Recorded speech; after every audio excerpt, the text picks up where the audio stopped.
अस्सलाम वालेकुम क्लास, मेरा नाम गुलाम असगर है और आज हम एक नया सब्जेक्ट स्टार्ट करने जा रहे हैं इन्वेस्टमेंट एंड पोर्टफोलियो मैनेजमेंट का। ठीक है, इसका लेक्चर 1 है। ये जो सब्जेक्ट है ये जो है दो पोर्शंस पे बेसिस करता है, एक थ्योरेटिकल और एक न्यूमेरिकल। न्यूमेरिकल में आपको पहले भी कुछ चैप्टर आप इसके पढ़ चुके हैं, जिसमें आपने अभी पोर्टफोलियो का रिस्क, पोर्टफोलियो का रिटर्न, ठीक है, पोर्टफोलियो में कैपम और ये सारे डिस्कस किए थे, वो भी इसमें शामिल होंगे। लास्ट जो बुक थी उसमें आपके कुछ कॉन्सेप्ट्स थे, जिसमें आपके स्वैपिंग वगैरह, प्रोडक्ट ऑप्शंस, फॉरवर्ड ऑप्शंस, वो टॉपिक भी आप इसमें डिस्कस करेंगे डिटेल में। लेकिन वहाँ पर वो क्या था कि सिर्फ थ्योरेटिकल कुछ कॉन्सेप्ट्स डिस्कस करने थे, यहाँ पर उसको प्रैक्टिकली कुछ न्यूमेरिकली हम उसे सॉल्व भी करेंगे। तो इससे पहले कि आपकी कुछ रिकमेंडेड बुक्स देखते हैं। ये जो रिकमेंडेड बुक मैं बता रहा हूँ पोर्टफोलियो मैनेजमेंट की, इसमें से टोटल 4 या 5 चैप्टर्स लिए गए हैं जो थ्योरेटिकल बेस्ड हैं। ठीक है, ये आप लेटेस्ट एडिशन परचेज़ कर लें मार्केट से। ये एक ही एडिशन है, सेकंड एडिशन, जिसका फर्स्ट एडिशन केवन का, ठीक है, सेकंड एडिशन जो है उसका नेम चेंज हो जाता है, उसमें से कंटेंट नहीं मिलता। तो आप इसी सेम नेम से जो है ये बुक परचेज़ करें। इसमें आपके पहले 4 या 5 चैप्टर्स जो हैं, वीक जो हैं, पहले 4 या 5 वीक्स, उसमें ये डाटा सारा कवर हो रहा है। अगर आप परचेज़ नहीं करना चाहते तो आपको कॉपी प्रिंट लेना पड़ेगा, उसके लिए भी जो भी एफर्ट करना चाहें। इसके अलावा इसमें रिकमेंडेड बुक्स में कुछ और बुक्स भी रिकमेंडेड की गई हैं, जिसमें आपका इन्वेस्टमेंट एंड पोर्टफोलियो मैनेजमेंट है बुक, वो भी हम स्टार्ट करेंगे जब उसमें से पोर्शन स्टार्ट होगा।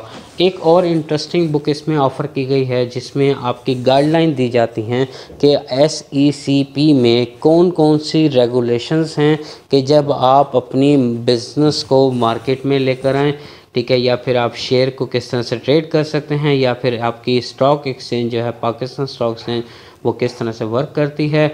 वो हम उसके 2 वॉल्यूम्स हैं, वो अभी तक मैं उसमें से कंटेंट का तो कोई पोर्शन नहीं देख पाया, लेकिन क्या है कि मैं उसे डिस्कस ज़रूर करूँगा। वो इंटरेस्टिंग है और आपके जनरल नॉलेज के लिए ज़रूरी है। ठीक है, आपको पता होना चाहिए कि आपकी प्रैक्टिकल इम्प्लीमेंटेशन क्या है इन्वेस्टमेंट एंड पोर्टफोलियो मैनेजमेंट में। जी, इस चैप्टर को हम स्टार्ट करते हैं। इसको स्टार्ट करने से पहले मैं ये बता दूं कि आपका इन्वेस्टमेंट के लिहाज से ये पोर्शन है। इन्वेस्टमेंट में आप सबसे पहले इंट्रोडक्शन उसका पढ़ेंगे, फिर उसके मीनिंग पढ़ेंगे, नेचर पढ़ेंगे, फाइनेंशियल एंड इकोनॉमिक कॉन्सेप्ट पढ़ेंगे, इन्वेस्टमेंट का कैरेक्टरिस्टिक्स ऑफ इन्वेस्टमेंट पढ़ेंगे। अच्छा, ये सारे कॉन्सेप्ट पढ़ते हुए आपको लगेगा कि शायद आपने ये सब्जेक्ट सारे के सारे कॉन्सेप्ट जो हैं ये पहले पढ़ रखे हैं, तो आप इसे दोबारा क्यों पढ़ रहे हैं, या फिर आपको ये पढ़ने की ज़रूरत नहीं है। नहीं, इसको पढ़ने की ज़रूरत है क्योंकि ये डिटेल में बताया गया है और स्पेसिफिक कर दिया है उन्होंने कोर्स के अकॉर्डिंग। ठीक है, इससे पहले आप जो भी पढ़ते हैं जनरल कॉन्सेप्ट पढ़ते हैं इन्वेस्टमेंट का, अब हम उसे डिटेल में स्पेसिफिक करके पढ़ेंगे। ये आपका वीक 1 आज मैं क्लियर कर दूंगा। ठीक है, वीक 1 हो जाएगा तो नेक्स्ट जो लेक्चर होगा इंशाल्लाह वो अब नेक्स्ट वीक में होगा। ठीक है, इस वीक में दूसरा लेक्चर नहीं रिकॉर्ड कर पाऊँगा और नेक्स्ट वीक में होप करते हैं कि आपकी क्लासेस ओपन हो जाएं और हम उसमें जो है प्रैक्टिकली फ़िज़िकली उनसे पढ़ सकें। जी, स्टार्ट करते हैं जी चैप्टर को।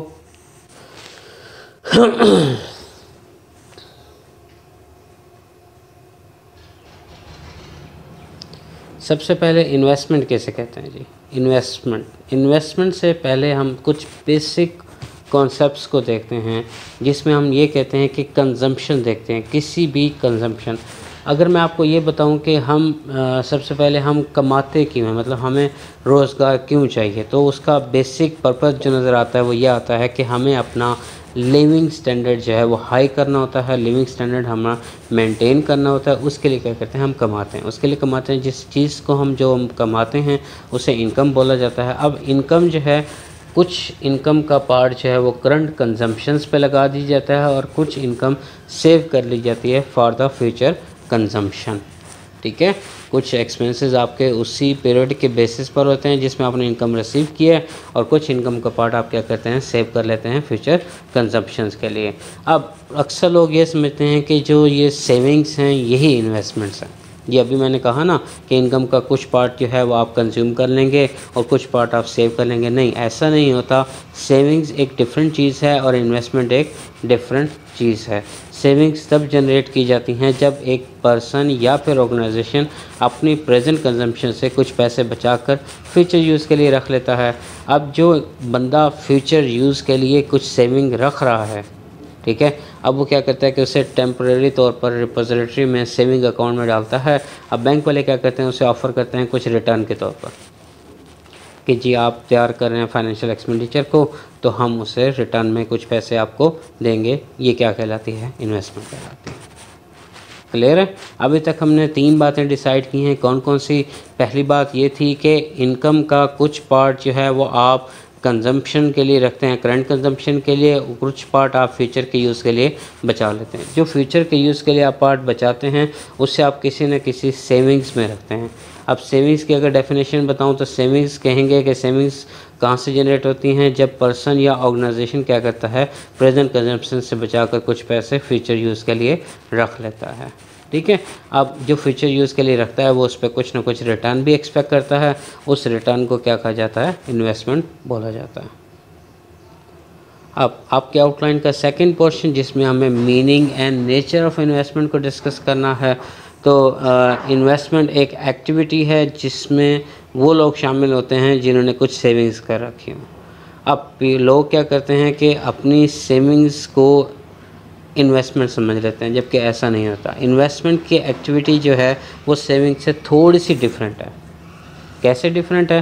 वो कहते हैं कि अगर किसी पर्सन ने बैंक में सिर्फ सिक्योरिटी की रीजंस के लिए सेविंग्स कर रखी हैं और उस पर किसी किस्म का कोई रिटर्न नहीं कमा रहा, तो वो सेविंग्स कहलाएंगे। ठीक है। अब इन्वेस्टमेंट कब बन जाएगी? इन्वेस्टमेंट तब बनेगी जब एक पर्सन किसी पर्सन को लोन देता है और वो एक्सपेक्ट करता है कि after some time period, after a period, जब वो लोन आपकी बोरोइंग अमाउंट वापस करेगा तो उसके साथ वो कुछ एक्स्ट्रा आपको मनी देगा, जो कि इंटरेस्ट की बेसिस पर भी हो सकती है, ठीक है, रिटर्न की बेसिस पर भी हो सकती है। वो आपको पे करता है फ्यूचर डेट में।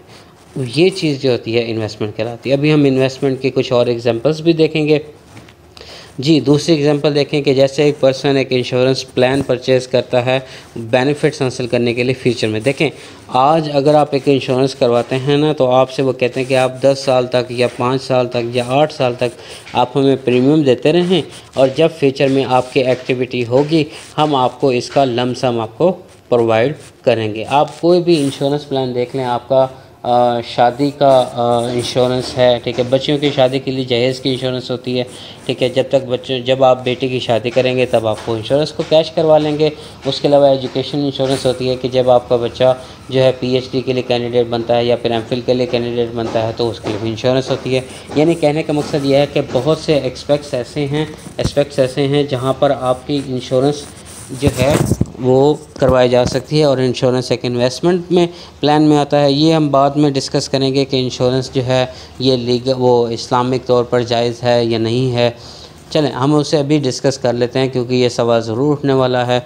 ठीक है जी, जो मैं आपको बताने वाला हूँ वो मेरा ओपिनियन है।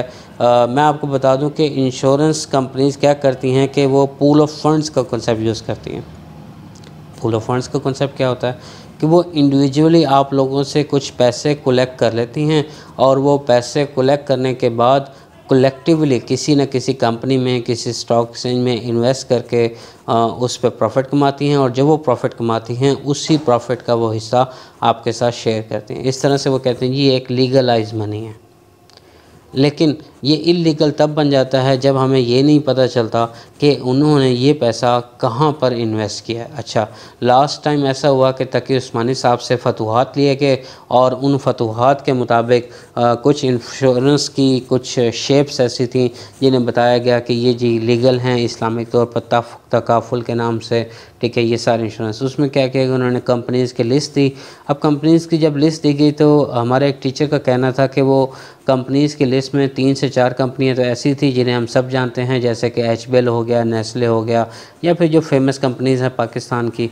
फिर उसमें से 5 या 6 कंपनीज ऐसी थी इंटरनेशनल जिसे हम नहीं जानते।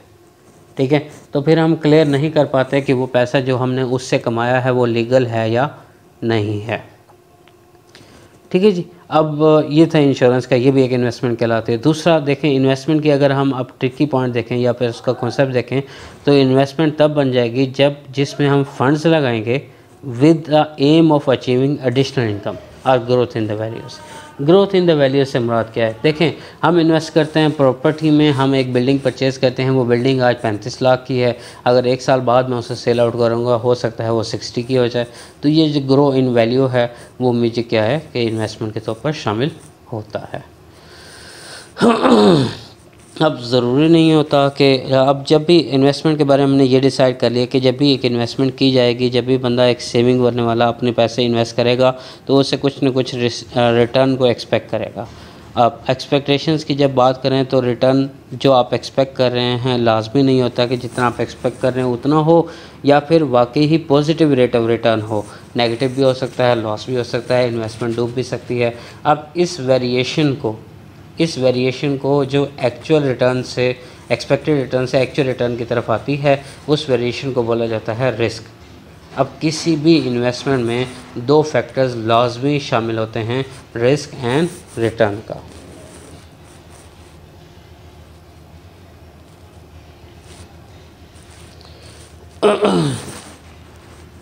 अब है जी financial and economic meaning of investment.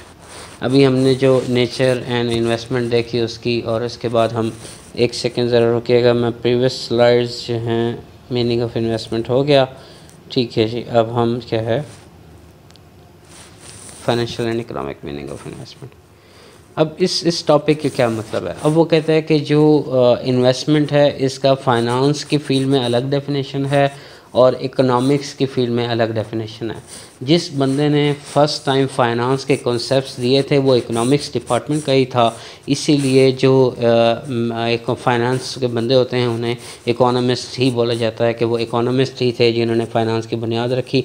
लेकिन अब फाइनेंस में जितनी भी इवॉल्व हो चुकी है, जितनी भी रिसर्चेज हो चुकी हैं, फाइनेंस एक सेपरेट फील्ड बन चुकी है, लेकिन इसकी बेसिक्स तो इकोनॉमिक्स पे रखी गई थी। अब हम देखते हैं कि फाइनेंस के अंदर इन्वेस्टमेंट का कॉन्सेप्ट क्या कहता है। Investment is a commitment of a person's fund to drive future income in the form of interest, dividend, premium, pension benefits, or appreciation in the value of their capital. Purchasing of shares, debentures, post office savings certificates, insurance policies, or all investment in financial sense. वो ये कहना चाहता है कि investment की definition के मुताबिक investment एक कमिटमेंट है जिसमें एक पर्सन अपने फंड्स देता है। क्यों फंड्स देता है? ताकि वो इन रिटर्न कमा सके कुछ इनकम। वो रिटर्न किस सूरत में हो सकता है? वो इंटरेस्ट की सूरत में हो सकता है, वो डिविडेंड की सूरत में हो सकता है, वो प्रीमियम की सूरत में हो सकता है, पेंशन्स की सूरत में हो सकता है, एप्रिसिएशन इन द वैल्यू की सूरत में हो सकता है। अब कौन कौन से इन्वेस्टमेंट आप फाइनेंस में कर सकते हैं? फाइनेंस के अकॉर्डिंग आप कौन कौन से इन्वेस्टमेंट हो सकते हैं जी? आप शेयर्स परचेज़ कर सकते हैं, सेल कर सकते हैं, आप डिवेंचर्स सेल एंड परचेज़ करते हैं, पोस्ट ऑफिस सेविंग्स सर्टिफिकेट्स होते हैं, ठीक है, post office saving certificates Pakistan में भी हैं, ठीक है, उसको भी परचेज़ कर सकते हैं, इंश्योरेंस पॉलिसीज़ आप परचेज़ कर सकते हैं। ये जितनी भी इन्वेस्टमेंट्स मैंने बताई हैं ये सारे के सारे किस में आती हैं? फाइनेंशियल सेंस में आती हैं, सारे फाइनेंशियल एसेट्स कहलाते हैं, ये सारे के सारे फाइनेंशियल एसेट्स कहलाते हैं। अब हम डिस्कस करते हैं इकोनॉमिक का, ठीक है। अब उसके अलावा इकोनॉमिक सेंस में क्या होता है जी? इकोनॉमिक सेंस में वो कहता है कि investment means net additions to economic capital stock which consist of goods and services that are used in the production of other goods and services. अब मैं आपको इससे पहले एक कॉन्सेप्ट बताता हूँ जीडीपी का।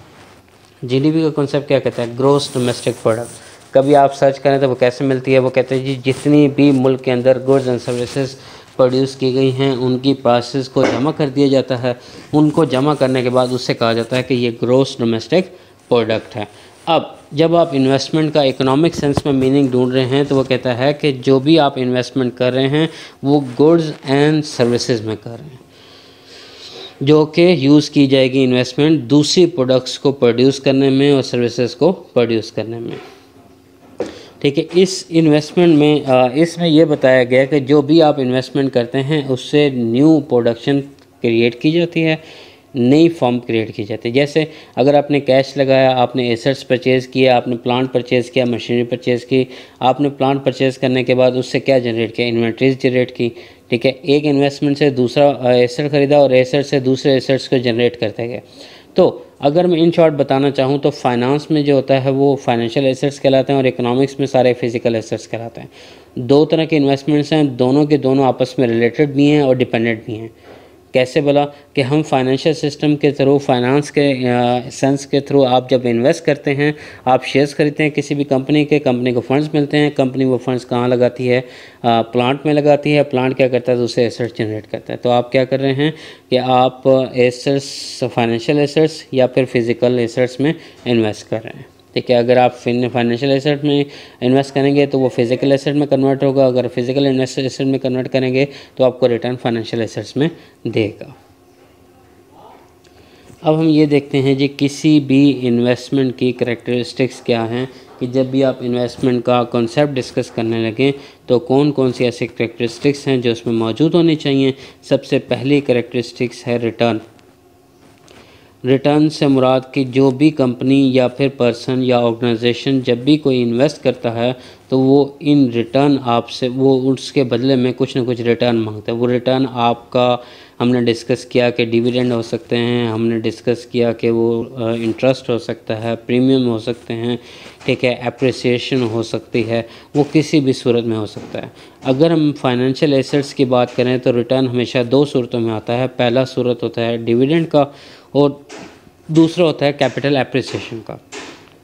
अब ये कैपिटल एप्रिसिएशन सूरत यील्ड प्लस कैपिटल एप्रिसिएशन। अब कैपिटल एप्रिसिएशन क्या है?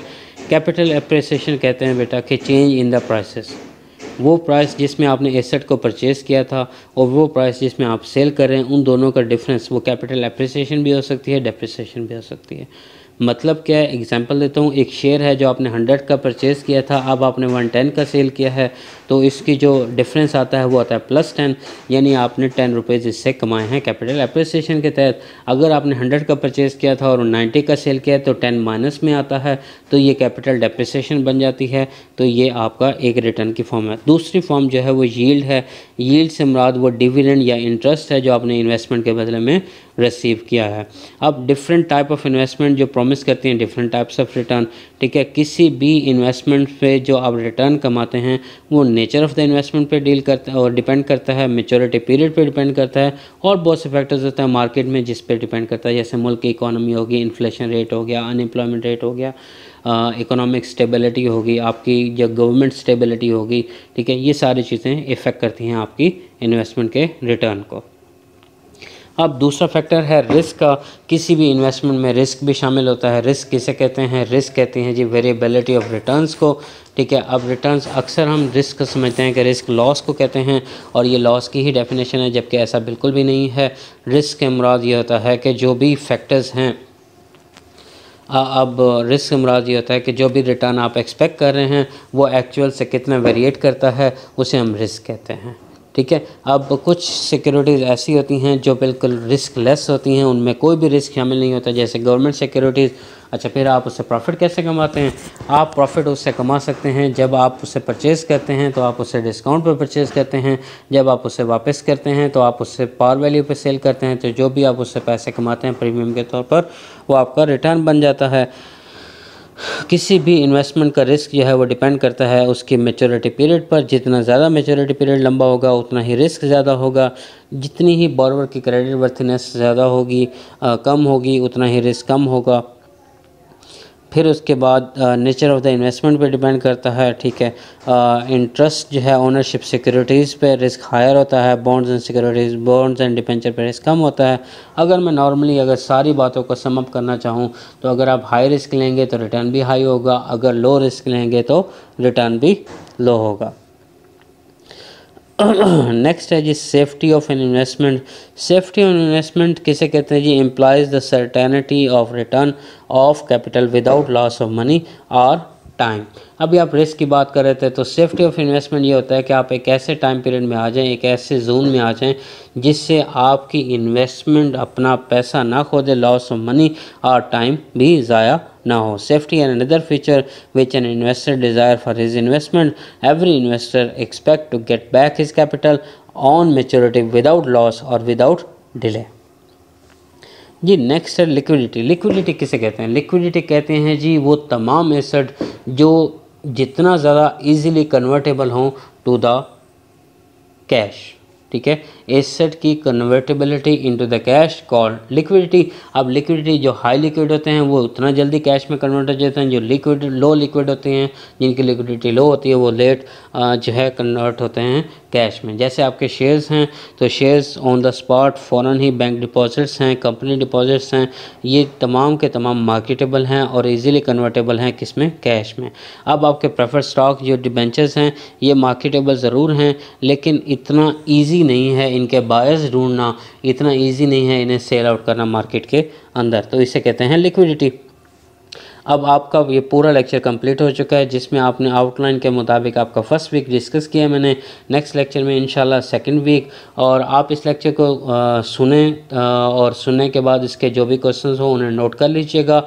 हम इसकी एक जूम मीटिंग भी रखेंगे और उसमें हम डिस्कस करेंगे कि जो भी आपका टॉपिक में आपको समझ ना आई हो, अभी इसका कोई थोड़ा सा थ्योरेटिकल पोर्शन है, जब तक आपका ऑनलाइन क्लासेस हैं मैं कोशिश कर रहा हूँ कि उसमें आपका थ्योरेटिकल पोर्शन सारा कवर हो जाए, और फिर जब हम यहाँ पर फिज़िकल क्लासेस लेने आएँ तो इसका न्यूमेरिकल पोर्शन हम इसे स्टार्ट करें। आप साथ साथ तैयारी करते रहें। जैसा कि आपको मालूम है कि आपके पेपर जो है after 1 month of last papers, यानी आपको MBA 5th के पेपर्स को लेने के बाद 1 मंथ बाद ही आपके जो है MBA 6 के पेपर ले लिए जाएंगे, लिहाजा आप अपनी तैयारी पूरी रखें। Thank you so much. अगर आपका कोई भी क्वेश्चन हो आप मुझे व्हाट्सएप पर भी कांटेक्ट कर सकते हैं, ठीक है, आपके पास कांटेक्ट इन्फॉर्मेशन मौजूद है। अल्लाह हाफ़िज़।